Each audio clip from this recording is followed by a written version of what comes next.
afternoon, everyone, and welcome back to the Asia TV Forum 2021. We are privileged today to have a fantastic guest with us, Nicolas Eglau, who's the Managing Director for Moonbug Entertainment, looking at EMEA and Asia Pacific. This will be a unique session where Nicolas will tell us all about the content production, how to stay ahead of the game in an ever-evolving industry. We will touch on the opportunities and challenges that we will have ahead in 2022. So, my name is Maria Rubaguete, and I'm Senior Research Director at Omdia, part of the group Informatec. Welcome, Nicolas. Nice to meet you. Thank you for being here today. And I think we should start with an overview of the industry, in particularly where you operate. Moonbug Entertainment is a digital-first kids entertainment company. You own, create, and distribute your own content. So tell us a bit, how's the situation right now with Moonbug Entertainment? Moonbug is still a very young company, so we've been created 3 years ago, a bit more, in 2018. And the idea of Moonbug is that we buy and own and create IPs that we have and bring them to another level. We have values which are very important for us, for kids, young kids, preschool kids, like empathy, kindness, resilience. So every piece of content that we create has to create some values or promote some values which are important for children. And obviously the last 3 years have been a big ride for us because we have acquired lots of IPs. In the meantime, we have 20 different brands. Obviously, COVID had an impact on us because there's more and more consumption of kids' content. So we've seen that a lot of our brands that we acquired in different parts of the world are now on multiple platforms. We are creating consumer products. We are creating a new division, which is a music label, where we are on all the leading platforms in the world. And we have a studio in Los Angeles, and we have creatives in London here. So yeah, it's been a fantastic ride, and time is flying, I must say. Yes, thanks a lot, especially in the 2020 when with the pandemic, kids were at home. So it was a good opportunity for you to promote all that content. But we also understand that Moonbug Entertainment launched its own channel in the Philippines. Can you tell us more about it? How is it going, that channel? So we launched in September. We launched with Signal, which is a leading platform in the Philippines. Philippines is a very important market for us because it's one of our largest markets in terms of reach at the moment. And we saw that a lot of these big global studios have removed their channels because they have launched own apps. That's not our strategy. We are flexible. We want to partner with platforms. We can give them content in different ways. We can give them program packages. We can give them VOD environments, or we can give them linear Moonbug Kid channels. And we believe that, especially for the preschool age, a linear channel has a big value because young families follow certain routines in a day, when they wake up, when they come from school, when they go to sleep. And so a linear channel can basically support the life of a young family. And we have a huge fan base in the Philippines. Shows like CoComelon, Blippi, Little Baby Bum are well established. People know these brands. And now for the first time, they can watch all of these brands, more than 20, in a 24/7 linear experience. And the first feedback we're getting is very positive. Subscribers of Signal are very happy. We've seen like emails they're sent to the platform, and we want to launch more channels, and we have active conversations with more platforms in Asia to promote a Moonbug Kid channel. Fantastic. In fact, I was going to ask you that. After this launch, are you planning, probably based on the success you are getting in the Philippines, to launch a linear channel in other markets? Yes. I think that what's true for the Philippines is also true for markets like Indonesia, Singapore, Hong Kong, Malaysia. I think that we are a player which doesn't have the ambition of launch our own Moonbug app. So we are there for the long term. So when platforms partner with Moonbug, they know that our commitment is to provide a great channel with the right programs curated based on data that we see, because we have 60 people analyzing our YouTube data. We know exactly what kids are doing, when they're watching, what kind of content. So all this know-how and data goes into the curation of this channel. And that makes sense not just in the Philippines, it will make sense in lots of other markets. So we have active conversations about more launches, and we're going to announce soon where else we're going to launch. Oh, exciting, very interesting. You're speaking a lot about partnerships, collaboration, how important is today those kinds of agreements.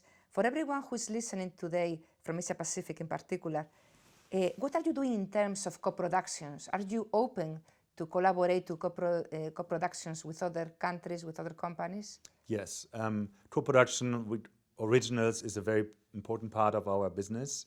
I'll just give you one example that 2 years ago, we started a partnership in Europe with a company called Viaplay, which is part of Nordic Entertainment Group. And we created our first premium original called Mia's Magic Playground, which is a premium spin-off of our very known and established show, Little Baby Bum. And we created that. It's been fantastic on that platform. Plus, a lot of huge, big platforms around the world were keen to have the show. So we sold it to Sky, HBO Max. In Asia, we sold it, for example, to Netflix in India.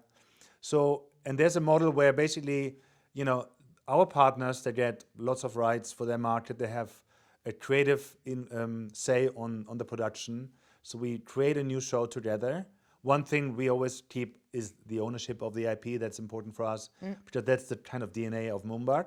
But apart from that, our partners benefit also from the global success of a show. And so in Asia, we have plans to do the same. So for 2022, we are aiming to produce 3 to 4 originals with local partners. And this can be, most of the time, relate to a show that we already have, whether it's Blippi or CoComelon or Little Baby Bum or Apo, which I will talk about later. So shows we already have, they have a fan base, but we find another angle. We create a new premium show, and then our partners will benefit because they also can make it work in their market and have a certain say also on the creative. Nicholas, you said something very important, that is keeping ownership of that IP. That for you, that's really important. Can you tell us what has changed over the last years? Any disruption that you have seen in the world of IP ownership? I think owning the IP for us is a key element because it gives us the ability to be flexible the way we work with partners, because partners come to us with different briefings. Some of they want to have, as I said, a linear channel. Some of them just want to have maybe on a linear channel, they want to have a window of 2 hours, maybe on the weekend or in the morning. So we are able to give them a Moonbug branded 2-hour slot. Or some of them, they just want to have music rights when you have the IP, when you own the IP, you don't need to go back to anyone else. You can just say, okay, we can do that. We call it platform agnostic, which means that we can do, we are flexible which platforms we work with and the way we work with. So for us, IP ownership is a element that helps us to partner with companies around Asia and other parts of the world in the best way for them. Great. And looking now at animation and the demand and the offer, do you think there is a lot of content out there in the world of animation, or do you think there is more demand than content available? How do you manage expectations with what you have? Is it different? You are in charge of Asia Pacific, also Europe and Africa as well. How is the demand for animation, and do we have enough content to offer?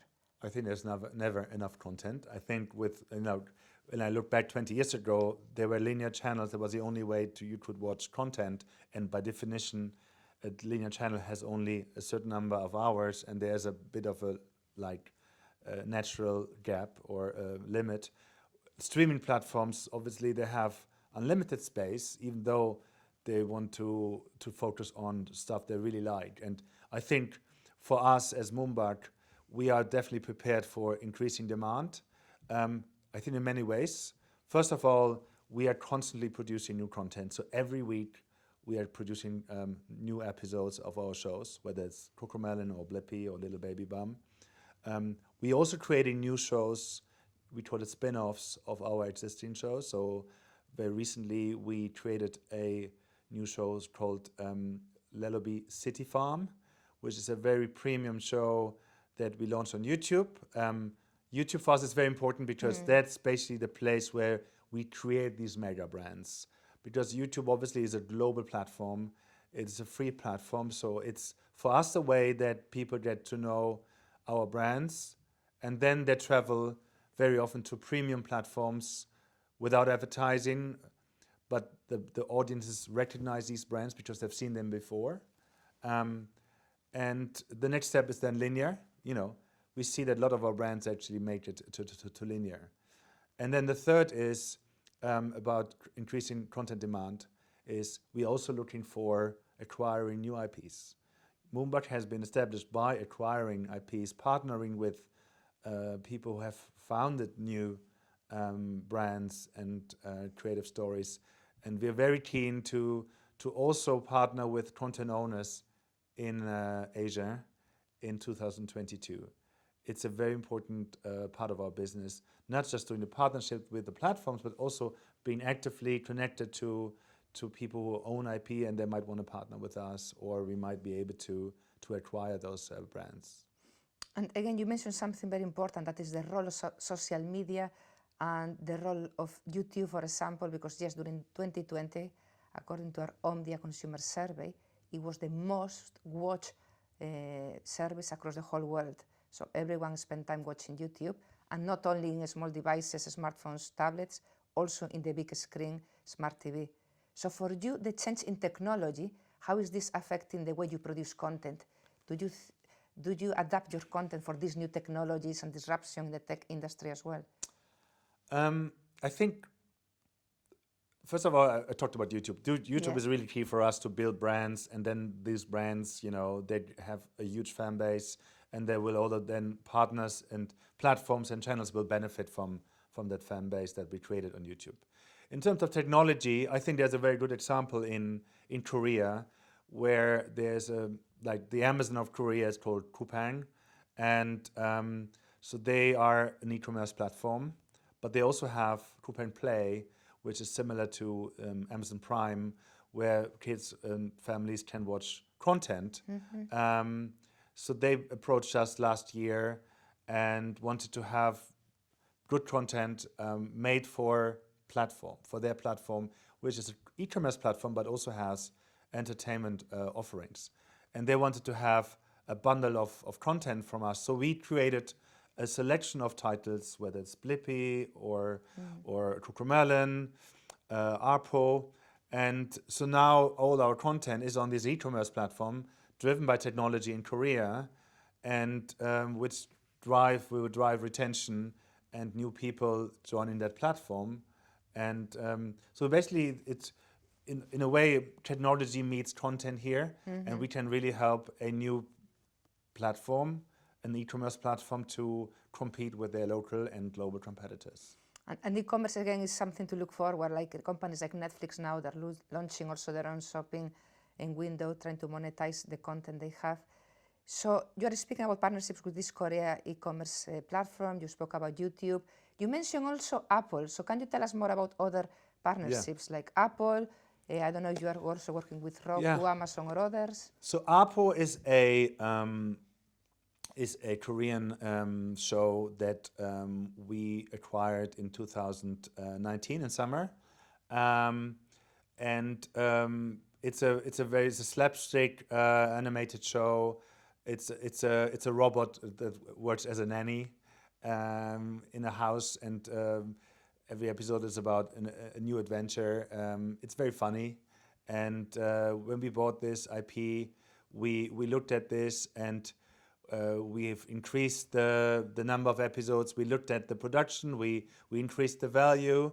Very proud that we recently announced a partnership with Amazon about a original. So now it's, I think, distributed on more than 25 platforms around the world. It's on linear channels around the world. We just recently launched in England, in the UK, on Tiny Pop, which is the leading free-to-air channel in England. So it started in Korea. We found this IP, we acquired it, we looked at this, and we are now distributing it around the world. And that's the way we see this. So, these IPs can come from every part of the globe, not just from, let's say, US or UK. So we acquired IPs in South Africa, in Amsterdam. So we believe once a show has something which is unique and it has already a fan base, we're really able to kind of make these brands mega brands. So we speak a lot about all the fantastic content you offer. So let's speak about numbers, money. How do you finance all that content?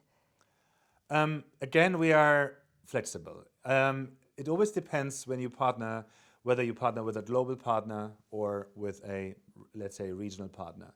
So if you take CoComelon Lane, which is an original we are producing with Netflix, obviously Netflix wants to have global rights for that.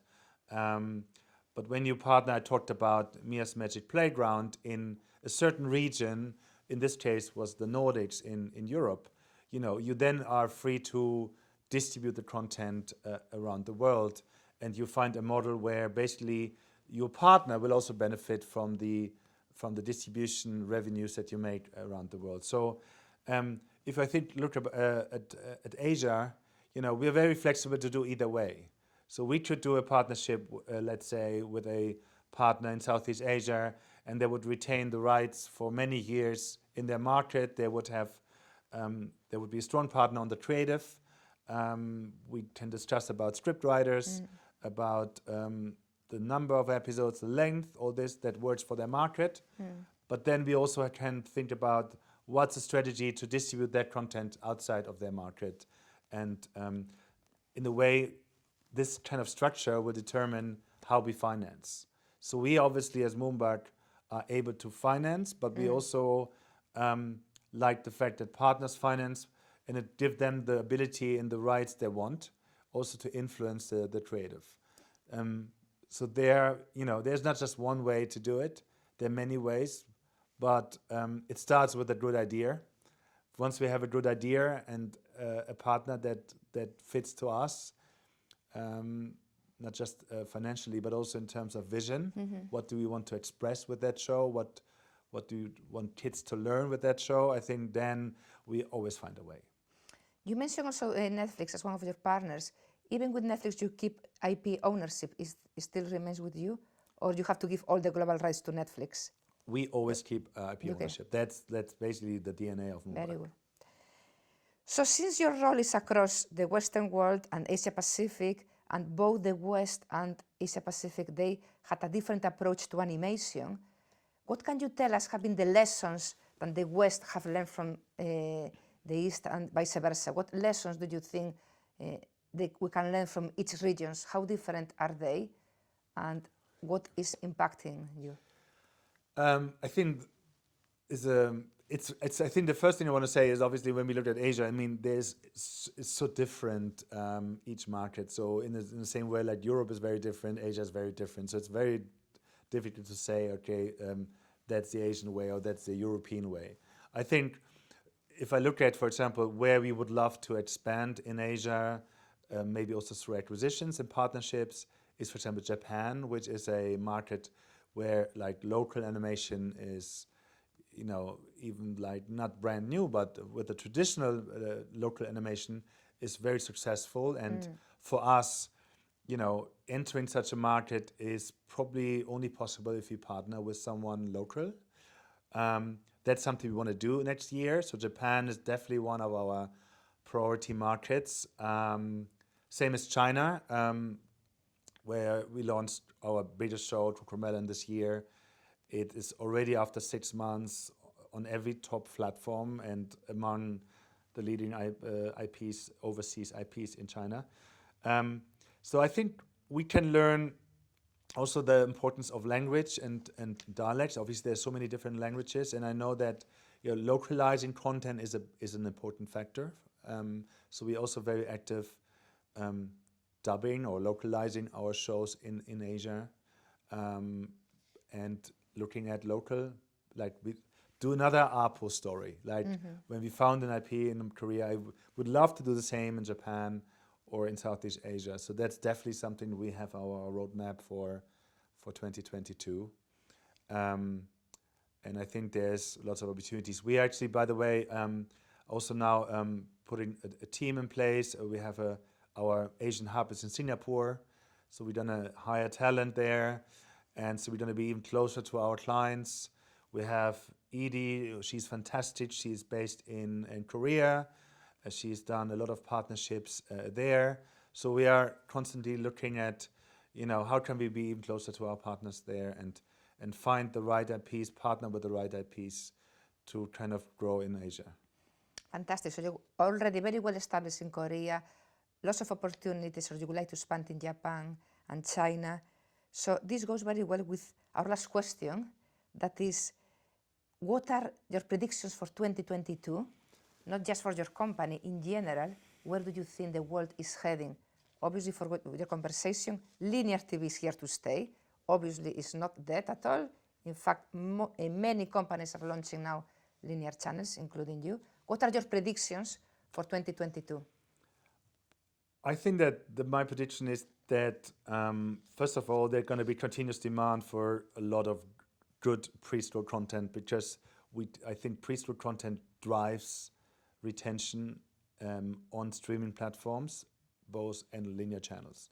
I think secondly is that IP successes are coming from more and more different places, not just from the usual suspects.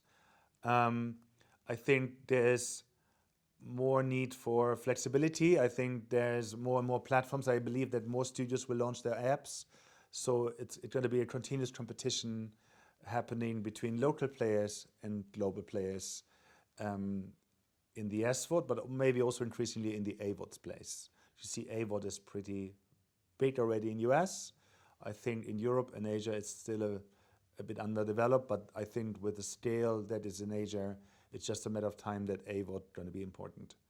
And I think, as you said, linear will remain, especially for the younger kids. As I said, I think this will help families, and obviously we want to be part of that as Moonbug, and we can launch these channels fast.